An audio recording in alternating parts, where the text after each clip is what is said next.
sebenarnya target ini bisa dikejar ya kalau misalnya kita tadi ya fertilitasnya tidak naik ya. Kalau kita tahu bahwa tingkat fertilitas total fertilitas di Indonesia itu adalah sekitar mendekati 2,1 sesuai yang hampir mendekati ya sesuai ditargetkan. Kenapa ini penting ya? Karena artinya kalau total fertility rate kita itu tetap rendah, maka dengan demikian angka ketergantungan kita akan tetap rendah. Nah, sebetulnya yang menjadi masalah bukan karena tadi ya, apakah tadi 53% tadi bisa dicapai, tetapi apakah kualitasnya seperti apa? Dan apakah mereka yang tadi ya bonus demografi itu sebenarnya hanya potensi ya. Potensi yang terrealisir jika mereka yang tadi yang produktif tadi bekerja dan produktifnya benar-benar produktif, artinya tadi berkualitas. Jadi nggak semata-mata hanya tadi mencapai 53% gitu ya. Kalau angka ketergantungan 53% artinya 100 orang penduduk itu menanggung 53, dan itu nggak hanya semata-mata itu ya mencapai 53%, tetapi bagaimana merealisasi ya potensi dari yang tadi 53% tadi atau 40%, kita harapannya sih lebih rendah dari itu ya, untuk mereka betul-betul produktif sehingga menjadi tidak hanya potensi tapi bekerja, dan kemudian tadi ya menghasilkan pertumbuhan ekonomi. Kalau pertumbuhan ekonomi tinggi, mereka juga punya pendapatan yang cukup ya.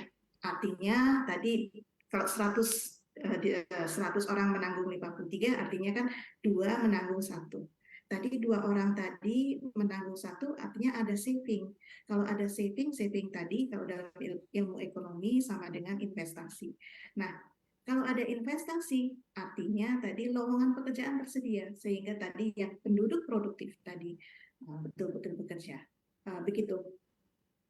Baik, Bu Dwini, ini berarti kita sepakat ya bahwa memang problemnya adalah bukan soal kuantitas tapi juga soal kualitas. Nah, apakah kalau menurut Bu Dwini sendiri melihat bonus demografi ini memang menjadi menguntungkan melihat dari yang seperti sudah Anda jelaskan tadi iklim investasi, kemudian juga penyediaan lapangan kerja dan juga tentu saja infrastruktur pendidikan yang juga berkontribusi terhadap kualitas hidup masyarakat Indonesia sampai saat ini, apakah memang sudah cukup baik atau sebenarnya masih ada yang harus diperbaiki? Seperti apa Bu Dwini?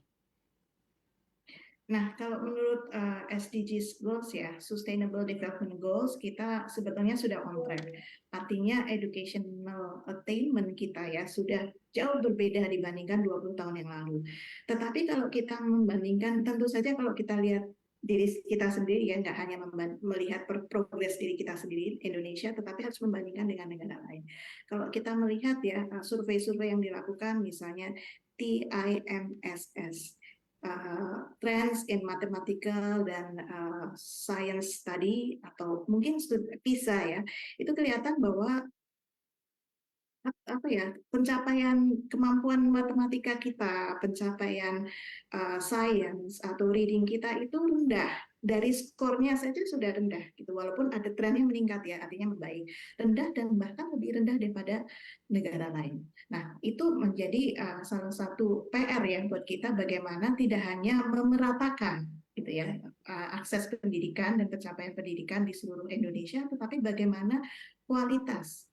Apalagi sekarang kan perubahan teknologi itu kan sangat tinggi ya, perubahan teknologi yang sangat cepat tadi itu, apakah anak-anak kita gitu yang masuk ke masa kerja dapat melakukan inovasi ya, apa ya, long life learning. Jadi nggak hanya belajar di sekolah tetapi belajar sendiri, dan sebetulnya itu yang menjadi permasalahan ya, bahwa memang kita punya champion-champion tetapi banyak juga yang harus kita tingkatkan ya kualitasnya, dan juga perencanaannya bagaimana, apakah yang kita didik tadi itu memang sesuai dengan permintaan misalnya dunia kerja, dunia industri. Nah, kalau itu nggak match gitu, jadi artinya yang potensi tadi itu tidak bisa terrealisir gitu. Nah, itu menjadi problem. Terima kasih.